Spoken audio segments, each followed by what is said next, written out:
तालिबान ने super power America को कैसे हराया, क्योंकि इन दोनों की तुलना तो एक हाथी और चींटी की सी नजर आती है, मगर उसके बावजूद भी यही कहावत मशहूर है कि इतिहास की बाकी ताकतों की तरह अमेरिका भी अफगानिस्तान के अंदर आया तो अपनी मर्जी के साथ था, लेकिन गया अफगानियों की मर्जी से था। 2001 में अफगानिस्तान के अंदर लैंड करने वाले अमेरिका को यहाँ से निकलते निकलते अगले 20 साल का वक्त लग गया था। इसी वजह से ही अफगानिस्तान वॉर को ऑफिशियली अमेरिका की तरफ से लड़ी गई अभी तक की सबसे लंबी जंग के तौर पर याद किया जाता है। लेकिन दोस्तों, अमेरिकन के लिए इस जंग का सबसे लंबा होना अहम नहीं है, बल्कि उनके लिए तो जरूरी ये है कि 20 साल के बाद भी जाकर जब ये डरावना ख्वाब खत्म हुआ था तो ये उनकी हार पर खत्म हुआ था। और यही चीज उनके इतिहास पर वो काला धब्बा है कि जिसको शायद वो कभी चाहकर भी मिटा नहीं सकेंगे। तो चलिए RH नेटवर्क की नॉलेजेबल फ्रेंड्स, अब हम अपनी इस कहानी को बिल्कुल शुरू से शुरू करते हैं। दिन था 11 सितंबर 2001 का, कि जब उन खतरनाक आतंकवादी हमलों से पूरा अमेरिका हिल गया कि जिन खतरनाक आतंकवादी हमलों को आज के दौर में 9/11 के नाम से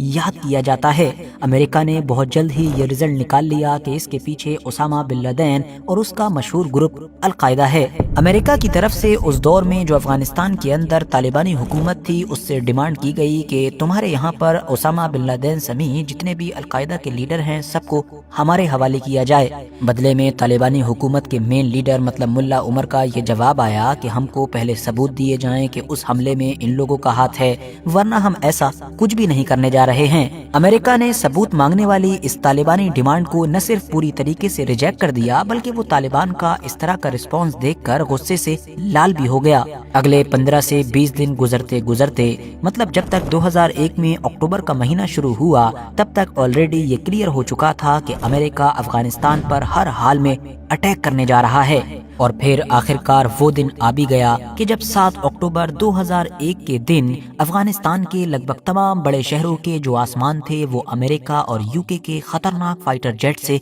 गूंज रहे थे। काबुल, कंधार, जलालाबाद और मजार शरीफ जैसे अफगानिस्तान के लगभग सभी अहम शहरों में खतरनाक बमबारी शुरू हो चुकी थी। ये बमबारी इतनी ज्यादा खतरनाक थी कि लोगों के बाद के इंटरव्यू से पता चलता है कि इस बमबारी की वजह से ऐसा महसूस होता था कि मानो उनके दांत, उनकी हड्डियां और जिस्म का अंग अंग बजने लग जाता था। जिस इलाके में भी बमबारी होती, उस इलाके के तमाम लोग तितर बितर हो जाते। बस जान बचाने की खातिर जिसको जिधर मौका लगता वो उधर को भागने लग जाता था, क्योंकि साथियों ये एक रियलिटी थी कि दुनिया की सबसे एडवांस सुपर पावर के आगे आम लोग तो छोड़ ही दीजिए, बल्कि जो तालिबानी फाइटर्स थे उनका भी ठहरना नामुमकिन बात थी। इसीलिए तालिबान ने भी बिल्कुल शुरुआत से ही अमेरिका के सामने खड़े होने की बजाय उनसे भागकर रूपोश होना, मतलब कहीं खुफिया जगहों पर पनाह लेना ही बेहतर समझा। किसी ने जाकर अफगानिस्तान के पहाड़ी इलाकों में जो खुफिया गुफाएं थी उनके अंदर पनाह ली, तो किसी ने दुर्रानी लाइन को क्रॉस करके पाकिस्तान में पनाह ली, तो किसी ने अपना हुलिया बदला और वो अफगानिस्तान के ही दूर दराज के गाँव देहात के ऐसे इलाकों में जाकर आम आबादी में घुल मिल गया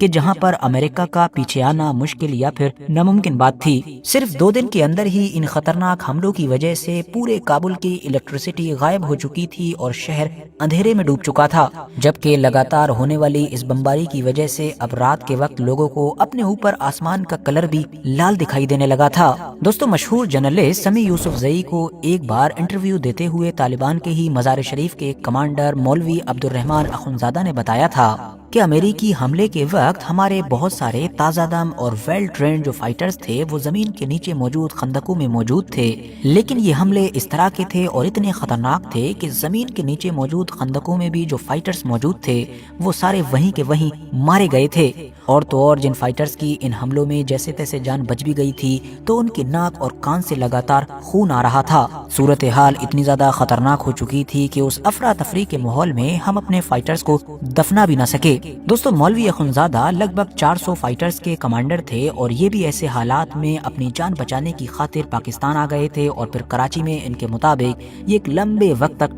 टमाटर बेचते रहे थे। इसी तरह की ही एक कहानी हम लोगों को मौलवी हक्कानी की भी मिलती है। और याद रहे कि यहाँ पर बात दरअसल हक्कानी नेटवर्क वाले जलालुद्दीन हक्कानी की नहीं चल रही है, बल्कि ये एक दूसरे हक्कानी हैं कि जो तालिबान में मिड लेवल के कमांडर या फिर लीडर हुआ करते थे। इन्होंने भी इस खतरनाक और कशमकश के माहौल ماحول میں سب سے پہلے تو اپنا حلیہ چینج کیا، مطلب جو طالبان والی پوری دنیا میں سفید ڈریس ہے اس کو بدلا اور عام لوگوں کی طرح کلرفل کرتا پاجامہ جو بھی ان کا اپنا ڈریس تھا وہ پہنا، اور پھر پورے پہاڑی سلسلے کو پیدل ہی کراس کرتے ہوئے پاکستان پہنچے۔ ان کے مطابق انہوں نے پاکستان میں انٹر ہونے سے پہلے پہاڑ کی ایک اونچی سی چوٹی پر کھڑے ہو کر آخری بار افغانستان کو دیکھا تھا، اور من ہی من میں یہ بھی سوچا تھا کہ شاید اب وہ افغانستان کبھی بھی واپس نہیں آ سکیں گے۔ اسی طرح کی یا اس سے لگ بھگ ملتی جھلتی کہانی اس دور میں ہر طالبانی لیڈر کی تھی۔ جو لوگ امریکہ کی خطرناک بمباری سے بچنے کے لیے کسی نہ کسی طریقے سے پاکستان پہنچے تھے، اس میں اس دور کے طالبان کے سب سے بڑے لیڈر ملا عمر بھی تھے،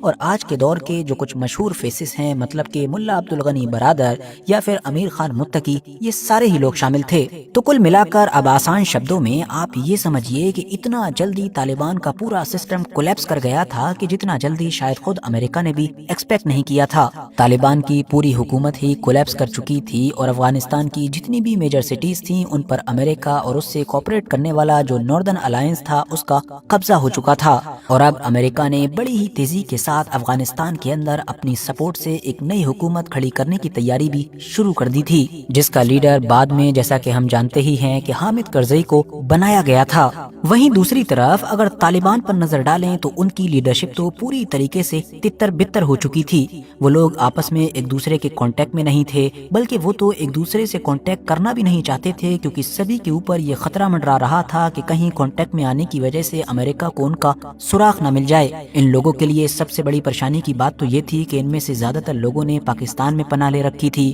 جبکہ جو پاکستان کے اس دور کے لیڈر تھے، مطلب کہ جنرل مشرف، وہ تو اس پورے معاملے میں، اس پوری جنگ میں امریکہ کا بالکل فرنٹ لائن پر سپورٹ کر رہے تھے۔ اب کیونکہ امریکہ القاعدہ اور طالبان دونوں کو ہی ایک طریقے سے ٹریٹ کر رہا تھا، تو پاکستان کے اندر بھی اب جنرل مشرف کے اشارے پر القاعدہ کے ساتھ ساتھ طالبان کے بھی تمام لوگوں کو ڈھونڈ ڈھونڈ کر نکالا جا رہا تھا، اور ان کے ساتھ مار پیٹ کرتے ہوئے امریکہ کے حوالے کیا جا رہا تھا۔ ایون پاکستان کے اندر جو آخری طالبانی ڈپلومیٹ تھے ملا عبدالسلام ضعیف، ان کو بھی مارتے اور پیٹتے ہوئے امریکہ کے حوالے کیا گیا تھا۔ ان لوگوں کے لیے پریشانی کی بات یہ بھی تھی کہ ان لوگوں کو اپنے سب سے بڑے لیڈر مطلب کہ ملا عمر کا کوئی اتا پتہ نہیں تھا، نہ ان کا ان کے پاس کوئی میسج آیا تھا۔ ایون ان لوگوں کو یہ بھی خبر نہیں تھی کہ ملا عمر زندہ بھی ہیں یا پھر نہیں۔ یہی وجہ تھی کہ اس دور میں طالبان کے زیادہ تر لوگ مینٹلی یہ بات مان چکے تھے کہ افغانستان میں جو کچھ ہوا ہے وہ شاید ہمیشہ کے لیے ہوا ہے، اب کچھ بھی نہیں بدلے گا۔ اسی لیے طالبان کی جو مڈ یا پھر لو لیول کی لیڈرشپ تھی یا فائٹرز تھے، ان میں اس بات کو لے کر بھی ڈسکشن ہونے لگا تھا کہ کیوں نہ ہم لوگوں کو بھی اس نئی حکومت کو جوائن کر لینا چاہیے کہ جو امریکہ کی سپورٹ سے بنائی جا رہی ہے، اور جس کو جوائن کرنے کا ظاہر ہے امریکہ کی طرف سے ان کو آفر مل بھی رہا تھا، کیونکہ ظاہر ہے سب کچھ تو ختم ہو ہی چکا تھا، اور دور دور تک بھی دیکھنے پر باقی کچھ نظر آئے یا نہ آئے، لیکن افغانستان کے اندر طالبان کا فیوچر نہیں نظر آ رہا تھا۔ لیکن دوستو ذرا ٹھہریے، یہ تو ابھی صرف شروعات تھی۔ 20 سالوں کی جو ایک خطرناک جنگ تھی اس کا پہلا سال تھا، اور اس کے بعد ہی پھر وہ سب کچھ شروع ہونے جا رہا تھا کہ جس کی امید امریکہ نے کبھی بھی نہیں کی تھی۔ چند دنوں کے اندر ہی زمین کے نیچے دفن ہو جانے والے طالبان نے سپر پاور امریکہ کے سامنے واپسی کی، مگر کیسے آخر طالبان نے دنیا کی سب سے طاقتور ایئر فورس کا مقابلہ کیا، وہ بھی ان جنگی منصوبوں اور پیتروں سے کہ جو سینکڑوں یا ہزاروں سال پہلے دنیا میں استعمال ہوا کرتے تھے۔ سب کچھ جانیں گے مگر افغانستان امریکہ وار سیریز کے اگلے ایپیسوڈ میں۔ اسی لیے آپ کچھ کریں یا نہ کریں، نیچے موجود جو سبسکرائب بٹن ہے اس پر ضرور کلک کریں، اور اسی کے ساتھ ہی میں موجود جو بیل آئیکن مطلب گھنٹی کا بٹن ہے اس کو بھی ضرور پریس کر لیں، تاکہ جیسے ہی اس سیریز کا اگلا پارٹ آئے تو آپ اس کو مس نہ کر سکیں۔ باقی اگر یہ ویڈیو انفارمیٹیو لگی ہو تو لائک کر سکتے ہیں، اور ہاں دوستوں کے ساتھ شیئر بھی کر سکتے ہیں۔